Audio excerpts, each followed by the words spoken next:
Hi friends, welcome to Telangana exams YouTube channel. నా పేరు విష్ణుకుమార్, నేను సీనియర్ జర్నలిస్ట్ని. ఫ్రెండ్స్, నా పక్కన ఒక క్లిప్ అయితే చూస్తున్నారు మీరు. నమస్తే తెలంగాణలో వచ్చింది. సరే, నేను అదొక్కటే బేస్ చేసుకొని కాదు, అసెంబ్లీకి సంబంధించినటువంటి ఏడాదికి 2 లక్షల ఉద్యోగాలు ఇస్తాము అని చెప్పేసి ఇచ్చినటువంటి ప్రకటన కానీ, మరి ఇప్పుడు ఏం జరిగింది, నిన్నటితో ముగిసినటువంటి అసెంబ్లీ సమావేశాల్లో ఎక్కడా కూడా జాబ్ క్యాలెండర్ ప్రస్తావన అనేది రాలేదు.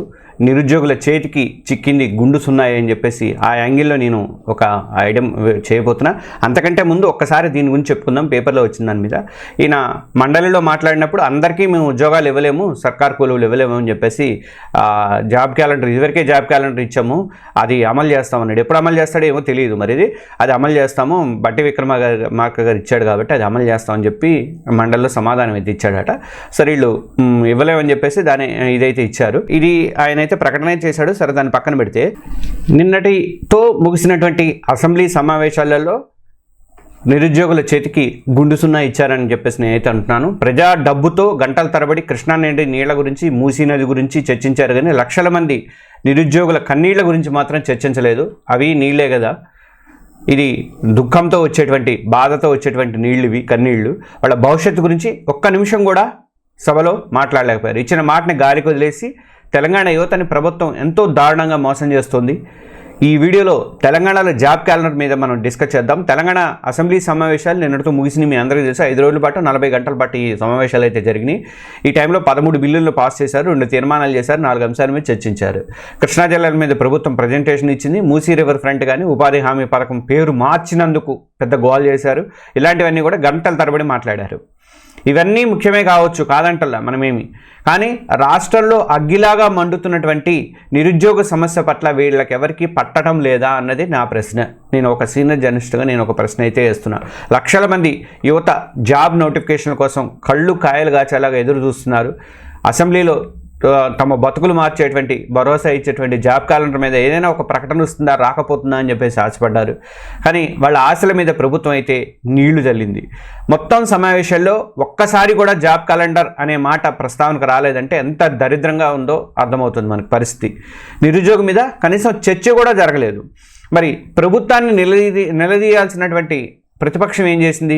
స్పీకర్ తమకు మైక్ ఇవ్వడం లేదని చెప్పి బీఆర్ఎస్ పార్టీ మొత్తం కూడా సమావేశాలను బహిష్కరించింది.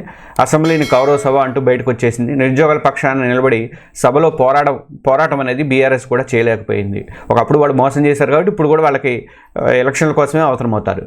ఒకవైపు అధికారం పట్టించుకోలేదు, బీజేపీ ఎంఐఎం కూడా పట్టించుకోలేదు, ప్రతిపక్షాలు కూడా చేతులెత్తేసినాయి. దీంతో అసెంబ్లీలో నిరుద్యోగుల గొంతు వినిపించే దిక్కు లేకుండా పోయింది. నిరుద్యోగుల పేరు చెప్పుకొని గత బీఆర్ఎస్ గవర్నమెంట్లో ధర్నాలు, ఆందోళనలో పాల్గొని ఇప్పుడు ఎమ్మెల్యే పదవులు, ఎమ్మెల్సీ పదవులు పొందిన వాళ్ళు కూడా నోరు మెదపలేదు. ఇక ఈ పరిస్థితిని చూస్తుంటే ఎన్నికలకు ముందు కాంగ్రెస్ ఇచ్చిన హామీలే గుర్తుకొస్తున్నాయి. అధికారంలోకి వచ్చిన ఏడాదిలోనే 2 లక్షల ప్రభుత్వ ఉద్యోగాలు భర్తీ చేస్తామని చెప్పేసి అప్పట్లో రేవంత్ రెడ్డి, ఇప్పుడు సీఎం అయినటువంటి రేవంత్ రెడ్డి ఎన్నోసార్లు చెప్పాడు. డిసెంబర్ 2024లో ఈ పని మొత్తం పూర్తి చేస్తామని చెప్పి డెడ్ లైన్ కూడా ఇచ్చేశారు. అంటే వాళ్ళు డిసెంబర్ 2023లో వచ్చారు, 24లోపు 1 ఇయర్ లోపు 2 లక్షల ఉద్యోగాలు భర్తీ అని చెప్పేసి అని అన్నారు. ఈ మాటలు నమ్మి తమ బతుకులు మారతాయని చెప్పేసి యువత మొత్తం కూడా కాంగ్రెస్కి ఓట్లు వేయించారు, వాళ్ళ ఇళ్లలో ఓట్లు కూడా వేయించారు. మరి అధికారంలోకి వచ్చాక జరుగుతుంది ఏంటి? ఏడాదిలో 2 లక్షల ఉద్యోగాలు అన్నమాట మాయమైపోయింది. ఇప్పుడు 2.5 ఏళ్లలో కొత్త భాష్యం చెప్పారు ఈ మధ్య ముఖ్యమంత్రి. 2026 జూన్ కల్లా 1 లక్ష ఉద్యోగాలు భర్తీ చేస్తామని కొత్త ప్రచారం మొదలుపెట్టారు. మరి అప్పుడు చెప్పిన 2 లక్షల మాట ఏంటి, ఇప్పుడు ఈ 1 లక్ష మాట లెక్క ఏంటి? హామీలో సగానికి సగం అనేది కోత అయితే పడింది, గడువేమో రెట్టింపు అయిపోయింది. ఇదేనా మీరు ఇచ్చేటువంటి నిరుద్యోగులకు ఇచ్చేటువంటి భరోసా అని చెప్పేసి ప్రశ్నిస్తున్నాను నేను. అధికారంలోకి రాగానే 60,000 ఉద్యోగాలు ఇచ్చేసామని చెప్పి ప్రభుత్వం గొప్పలు చెప్పుకుంటుంది. కానీ అసలు విషయం ఏంటంటే మీ అందరికీ తెలుసు, అందులో పాత బీఆర్ఎస్ గవర్నమెంట్లో ఇచ్చినటువంటి నోటిఫికేషన్లు మొదలుపెట్టినవే ఇప్పుడు కొత్తగా ఇచ్చారు. దాంట్లో పెద్ద వీళ్ళు ఇచ్చింది 5,000, 10,000, అంతకంటే మించి ఏం లేదు. ఆ పాత నోటిఫికేషన్కి అపాయింట్మెంట్లు ఇచ్చి దానికోసం ఒక పెద్ద మీటింగులు పెట్టి అపాయింట్మెంట్లు ఇచ్చారు. అదేదో తమ కొత్త ఉద్యోగాలను ఇచ్చినట్టుగా కలరింగ్ అయితే ఇచ్చుకున్నారు ఈ గవర్నమెంట్ వాళ్ళు. ఇది పాత చింతకాయ పచ్చడికి కొత్త లేబుల్ అంటించినట్టుగా ఉందనిపిస్తుంది నాకైతే. ఇక 2024లో అసెంబ్లీలో డిప్యూటీ సీఎం బట్టి విక్రమార్క ఆర్భాటంగా జాబ్ క్యాలెండర్ ప్రకటన రిలీజ్ చేశారు. అది కూడా అసెంబ్లీలో చదివి వినిపించారు. మరి నీళ్లు, నిధులు, నియామకాల కోసం ఏర్పడినటువంటి తెలంగాణలో గత 10 ఏళ్లుగా నిరుద్యోగులకు అన్యాయం జరిగింది. ఇప్పుడు కాంగ్రెస్ గవర్నమెంట్ వచ్చినప్పుడైనా న్యాయం జరుగుతుందేమని చెప్పేసి తమ బతుకులు మారుతాయని చెప్పేసి నిరుద్యోగులందరూ కూడా ఆశపడ్డారు. కానీ ఏమైంది, జాబ్ క్యాలెండర్ ఏమైంది, దాని ప్రకారం ఎన్ని నోటిఫికేషన్లు వచ్చినాయి? ఒక్క ఉద్యోగం అయినా భర్తీ చేశారా? ఆయన మన శ్రీధర్ బాబు గారు ఈరోజు చెప్తున్నాడు, మండలిలో చెప్తున్నాడు, జాబ్ క్యాలెండర్ ప్రకారం తీసుకుంటే ఏంటంటే జాబ్ క్యాలెండర్ 2024 అయిపోయింది, 2025 డిసెంబర్ అయిపోయింది, 2026 జనవరి కూడా వచ్చింది. సంవత్సరం దాటిపోయింది మీరు ఇచ్చినటువంటి జాబ్ క్యాలెండర్. ఈ సంవత్సరం లోపు ఉద్యోగాలన్నీ భర్తీ అయిపోవాలి. అసలు యాక్చువల్గా అది పోయింది, అది పక్కన పారేశారు. దానికి ఏదో వంకలు పెట్టారు, ఎస్సీ రిజర్వేషన్ అని, బీసీ రిజర్వేషన్ అని ఏదో వంకలు పెట్టి మొత్తానికి దాన్ని పక్కన పడేశారు. ఎస్సీ రిజర్వేషన్ అయిపోయిన తర్వాత మళ్ళీ టేకప్ చేయాలిగా, చేయలే. ఇలా పాత లెక్కలను చూపిస్తూ మళ్ళీ ఇప్పుడు కొత్తగా మాట్లాడుతుంది గవర్నమెంట్. తెలంగాణలో నిరుద్యోగ సమస్య ఎంత తీవ్రంగా ఉందో అసలు ప్రభుత్వానికి పట్టడం లేదేమో అనిపిస్తుంది. రాష్ట్రంలో లక్షల మంది యువత ఉద్యోగాల కోసం అయితే ఎదురు చూస్తున్నారు. ప్రభుత్వ శాఖల్లోనే 2 లక్షల ఉద్యోగాలు ఖాళీలు అని చెప్పేసి అప్పుడు ఏదో కమిటీ కూడా చెప్పింది. ఎన్నో రిపోర్ట్లు ఉన్నాయి వాళ్ళ గవర్నమెంట్ దగ్గర, 2 లక్షల ఉద్యోగాలు ఖాళీలు ఉన్నాయని చెప్పి. ఇంత పెద్ద సమస్య కళ్ళ ముందు ఉంటే ప్రభుత్వం ఏం చేస్తుంది? స్థానిక సంస్థల ఎన్నికలు దగ్గర పడినప్పుడు నేను ఎప్పుడో చెప్పా, సీఎం రేవంత్ రెడ్డి త్వరలో 40,000 ఉద్యోగాలకు నోటిఫికేషన్ ఇస్తామని మళ్ళీ కొత్త ప్రకటన ఒకటి చేశాడు. అప్పుడప్పుడు దాన్ని రెన్యువల్ చేస్తుంటారు అన్నమాట. ఒక 3 నెలలు 2 నెలలకు ఒకసారి రెన్యువల్ చేస్తుంటారు. వాళ్ళకి అవసరమైనప్పుడల్లా రెన్యువల్ చేస్తుంటారు అన్నమాట. అలా దాన్ని రెన్యువల్ చేశాడు. రెన్యువల్ చేసి ఆ ప్రకటన అనేది చేశారు. కానీ అది నిరుద్యోగుల మీద ప్రేమతో చేసింది అయితే కాదు.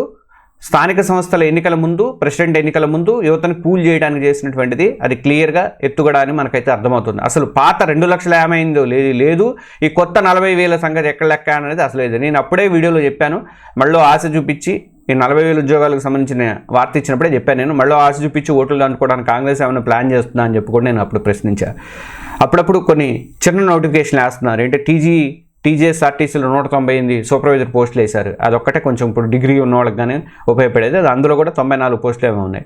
మరి సింగరేణి హాస్పిటల్లో కొన్ని పారామెడికల్, డాక్టర్ పోస్టులు వేశారు. ఇది మామూలు వాళ్ళు మనకి రాదు, అది హై క్వాలిఫికేషన్ ఉన్న వాళ్ళకి. మరి నిమ్స్లో 850 ఉద్యోగాలకు నోటిఫికేషన్ ఇచ్చారు. అది కూడా అందరికీ పనికొచ్చాయి. కానీ లక్షల మంది ఎదురు చూసేటువంటి ఈ 100 కొద్ది ఉద్యోగాలు ఏమాత్రం సరిపోతాయని చెప్పేసి అనుకుంటున్నారు గవర్నమెంట్. ఏళ్ల తరబడి గ్రూప్ 1, గ్రూప్ 2, తర్వాత గ్రూప్ 3, డిఎస్సి, పోలీసు ఉద్యోగాలు, ఇలాంటి పెద్ద నోటిఫికేషన్ల కోసం ఎదురు చూసిన వాళ్ళు చాలామంది ఉన్నారు, లక్షల్లో ఉన్నారు. మరి ఇవన్నీ ఎడిపోయినాయి ఉద్యోగాలు. 2 లక్షల ఉద్యోగాల్లో ఇవి లేవా? ఆల్రెడీ గవర్నమెంట్లో 2 లక్షల ఉద్యోగాలు ఖాళీలు ఉన్నాయి కదా.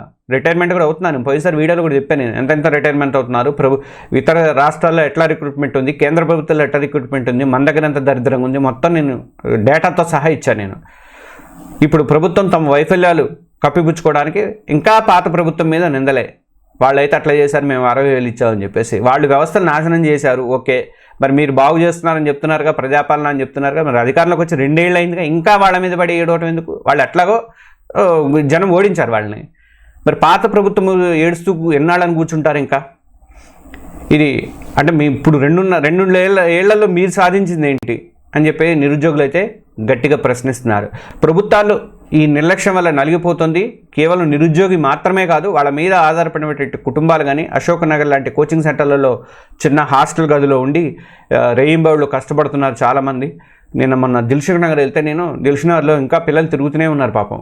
అలా తల్లిదండ్రులు ఏమో కడుపు కట్టుకొని అప్పులు చేసి మరీ పిల్లల కోచింగ్ ఫీజులకు పడుతున్నారు. ఇక్కడ ప్రతి నోటిఫికేషన్ వాళ్ళల్లో ఆశ నింపుతుంటే ప్రతి వాయిదాలో వాళ్ళ గుండెల్లో గుణపం గుచ్చుకుంటుందని చెప్పేసి నేను అంటున్నా. ఏళ్ళు గడిచిపోతున్నాయి, వయసు అయిపోతుందనే బాధ, ఇంకా ఉద్యోగం రాలేదని చెప్పి చుట్టుపక్కల వాళ్ళు అడిగే ప్రశ్నలు వాళ్ళని మానసికంగా చంపేస్తున్నాయి. ఈ ఒత్తిడి తట్టుకోలేక ఎంతోమంది యువత ఆత్మహత్యలకు పాల్పడటం విషాదం. నిజంగా అది సూసైడ్ అనేది ఎప్పటికీ పరిష్కారం అయితే కాదు, దానికి ప్రత్యామ్నాయాలు మనం చూసుకోవాలి తప్ప అట్లాంటివి చేయకూడదు. కానీ ఒకవైపు ఉద్యోగాలు లేవు, మరోవైపు ఇస్తానన్న నిరుద్యోగ భృతి కూడా లేదు. నిరుద్యోగ భృతి మేనిఫెస్టోలో చెప్పినట్టు కాంగ్రెస్ మేనిఫెస్టోలో 4,000 నిరుద్యోగ భృతి ఎడిపోయింది చెప్పండి. ఇక ఆడవాళ్ళకి 2,500 ఇవన్నీ మనకు అనవసరము, మన సంగతి మనం మాట్లాడుకుందాము. నిరుద్యోగ భృతి ఏమైంది? మన పిల్లలకి, ఆడపిల్లలకి సైకిళ్ళు ఇస్తామన్నట్టున్నారు, అదేమైంది? మరి రాజీవ్ యువ వికాసం లక్షలలో అప్లికేషన్ తీసుకున్నారు, 1,00,000 2 లక్షలు ఇస్తామని చెప్పి, అదేమైంది? కోచింగ్ ఫీజుల కోసం, కనీసం బతకడం కోసం తల్లిదండ్రులు పడుతున్నటువంటి కష్టాలనేవి ప్రభుత్వానికి అర్థం కావట్లేదా? వాళ్ళ ఓట్లతో గద్దెనెక్కినటువంటి నాయకులకి వాళ్ళ కన్నీళ్ళు అనేవి పట్టవా? తెలంగాణ కాంగ్రెస్ ప్రభుత్వం నిరుద్యోగులకు ఇచ్చినటువంటి మాట నిలబెట్టుకోవడంలో అయితే ఘోరంగా విఫలమైంది. అసెంబ్లీ సమావేశాల్లో వాళ్ళ గురించి మాట్లాడతారు అని అనుకున్నా, అవి ముగిసిపోయినాయి. మళ్ళీ బడ్జెట్ సమావేశాలకు ఏమవుతుందో తెలియదు. ఏడాదికి 2 లక్షల ఉద్యోగాల హామీ అన్నది ఎండమావిలో అయిపోయింది. ప్రతిపక్షం కూడా తన బాధ్యతను గాలికి వదిలిపడేసింది. యువత గొంతుకు అనేది అసెంబ్లీలో వినిపించలేని పరిస్థితి ప్రతిపక్షాన్ని అయిపోయింది. ఈ ప్రభుత్వ పనితీరుపై, హామీల అమలుపై మీ అభిప్రాయం ఏంటి? ప్రభుత్వం చెప్పిన మాటలకు చేస్తున్న పనులకు మధ్య ఉన్నటువంటి తేడాని మీరు ఐడెంటిఫై చేసే ఉంటారు నాకు తెలిసి. మీ ఆవేదనను ఈ కింద ప్రశ్నల మీ కామెంట్ రూపంలో పంచుకోండి. ఈ చర్చ ఇక్కడితో ఆగిపోవద్దు. మన గొంతుక అనేది ప్రభుత్వాన్ని వినిపించాలి. ఈ వీడియో ఏదో నా వ్యూస్ కోసమో దేనికోసం నేను చేయట్లేదు. మీరు కంపల్సరీగా నేను రిక్వెస్ట్ చేసేది అంటే మీ అందరికీ కూడా, మీ ఎమ్మెల్యేలు, మీ ఎమ్మెల్సీలు, మంత్రులు, సీఎంలు అందరికీ కూడా ఈ వీడియోని షేర్ చేయండి. ముఖ్యంగా మీ ఓట్ల మీద మేము మీ పేరు చెప్పుకొని పబ్బం గడుపుకొని గెలిచినటువంటి ఎమ్మెల్సీలకు కూడా ఈ వీడియోని అయితే షేర్ చేయండి. నిరుద్యోగులు ఓట్లతో గెలిచారు, మరి వాళ్ళు ఏం బిగుతున్నారో నాకైతే అర్థం కావట్లేదు. అందుకే వాళ్ళని ప్రశ్నించండి కంపల్సరీగా. ప్రతి నిరుద్యోగికి, తర్వాత ప్రతి తెలంగాణ పౌరుడికి చేరేలాగా చేయండి. రేపు మున్సిపల్ ఎన్నికల్లో అయినా కనీసం మీ సత్తా చూపించండి. గ్రామీణ ఎన్నికల్లో అయితే మనం ఏం చేయలేకపోయాము. మరి మున్సిపల్ ఎన్నికలు అంటే మొత్తం టౌన్లలో ఉంటాయి కాబట్టి, సిటీలు టౌన్లలో ఉంటాయి కాబట్టి మీ పోరాటం చూపించే మీకు అవకాశం అయితే వచ్చిందని చెప్పేసి నేనైతే అనుకుంటున్నా. అందరికీ కూడా దయచేసి కింద కామెంట్స్ తెలియజేయకూడదు, బూతులు అయితే తిట్టొద్దు. ఎందుకు మనం బూతులు కాదు, మనకు కావాల్సిన కన్స్ట్రక్టివ్గా మనకి కామెంట్స్ అనేది చేయండి. నెక్స్ట్ నిరుద్యోగులు ఏం చేయాలి అన్న దాని మీద మీరు సలహాలు ఇవ్వండి. అలాగే మీకు ఇంకొక రిక్వెస్ట్ ఏంటంటే, మీరు దయచేసి ఓన్లీ తెలంగాణ ఉద్యోగాల మీద నమ్మకం పెట్టుకొని మీరు ఇదవ్వద్దు. నెక్స్ట్ అయితే పోలీసు ఉద్యోగాలకు నోటిఫికేషన్ అయితే వస్తుందని అనుకుంటున్నాం, 14,000. అదే ఉంటే దాన్ని గట్టి ప్రిపేర్ అవ్వండి. మీకు ఆర్ఆర్బీ ఉద్యోగాలు ఉన్నాయి, నెక్స్ట్ 7 నోటిఫికేషన్లు బ్యాంక్ ఉద్యోగాలు ఉన్నాయి. మీరు వాటి మీద కూడా కాన్సన్ట్రేషన్ చేయండి. వాటికి సంబంధించి దాదాపు ఇప్పటికిప్పుడు 50,000 ఉద్యోగాలు రెడీగా ఉన్నాయి. మన ఆర్టీసీతో సహా మొత్తం అన్నీ కలుపుకుంటే 50,000 ఉద్యోగాలు నోటిఫికేషన్ రెడీగా ఉన్నాయి. ఇంకా నేను మొన్న ఒక వీడియో ఇచ్చాను, 3 లక్షల ఉద్యోగాల దాకా ఈ ఏడాదిలో పడతాయని చెప్పి. మీరు వాటి మీద కాన్సన్ట్రేషన్ చేయండి. డెఫినెట్గా మీకు జాబ్ వస్తుంది, సెంట్రల్ గవర్నమెంట్ జాబ్ గ్యారంటీగా వస్తుంది. ఇంకా ఇంతకంటే రాజాలాగా బతకొచ్చు. దానికి సంబంధించి నేను వీడియోలు రెగ్యులర్గా ఇస్తూనే ఉన్నా. ఇవాళ సాయంత్రం కూడా మళ్ళీ ఇంకొక వీడియో ఇస్తాను దాని మీద, మీరు 50,000 ఉద్యోగాలకు ఎట్లా ప్రిపేర్ అవ్వాలనేది. దయచేసి వాటి మీద దృష్టి పెట్టండి అని చెప్పి నేనైతే కోరుతాను. అచ్చంగా టీజీపీఎస్సీ మీద నమ్మకాలు అయితే పెట్టుకోకండి. అది వచ్చినప్పుడు మీరు ప్రిపేర్ అయినప్పుడు అప్పుడు చూసుకుందాము.